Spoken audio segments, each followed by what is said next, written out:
In this session, we'll outline the gradient inequality for a function that has a scalar argument. Let's consider something from basic calculus, which is the Taylor series. We'll use the Taylor series a lot, and it's worth reviewing this. And we'll use the Taylor series. Let's specifically say that we'll use the Lagrange error term. There are many ways to specify the error term or the remainder, and we'll use the Lagrange one rather than having an infinite series. So we'll just say that with appropriate restrictions, and you can appropriate restrictions, and you can consult a basic calculus text to get these basic restrictions on. So now I'll use t0 to be some point that we're evaluating at, and we'll also have to have some appropriate restrictions for a free argument. The Taylor series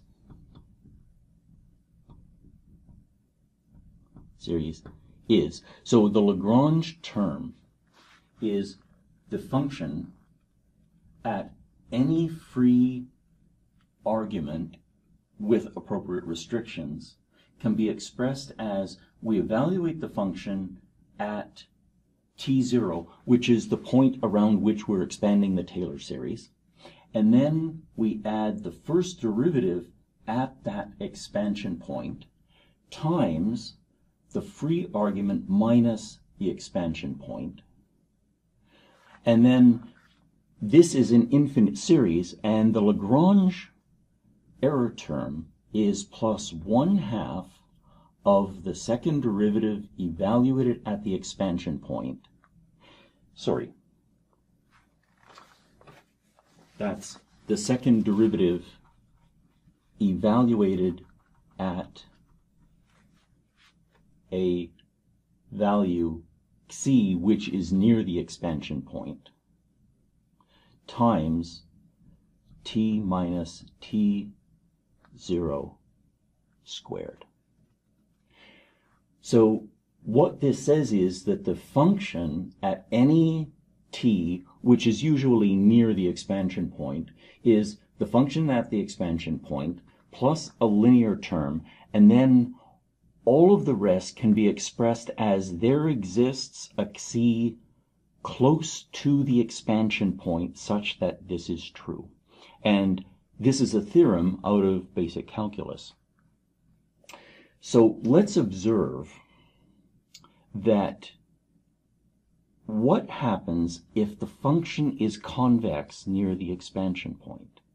So this is a further part of using the Lagrange error term, is that if f is convex near the expansion point, then we can say that the second derivative of this value c is greater than or equal to 0. And there are technical reasons why this has to be greater than or equal to 0, even though it's a convexity. And again, those are things that we can review from our calculus. So what that means is if we know, let's take a look at this. What we can say is that f evaluated at any t near that expansion point is a linear, is the term, so these combine to a general linear term, plus some remainder that is bounded, lower bounded by 0. So if it's convex, then that is true. So that implies that we can write f of t. Now let's write these terms down. So that is f at the expansion point plus the derivative at the expansion point times the difference between the free argument and the expansion point. And we know that we're adding a non-negative term. So that implies that f is greater than or equal to this term. Well, we know that this describes a linear function. Let's draw this out in some local way. So let's suppose that we have our scalar argument as the horizontal, and we have the evaluation as the vertical. And we have some point that we're expanding around. And we have the function. And I'm going to draw it as though it's locally convex.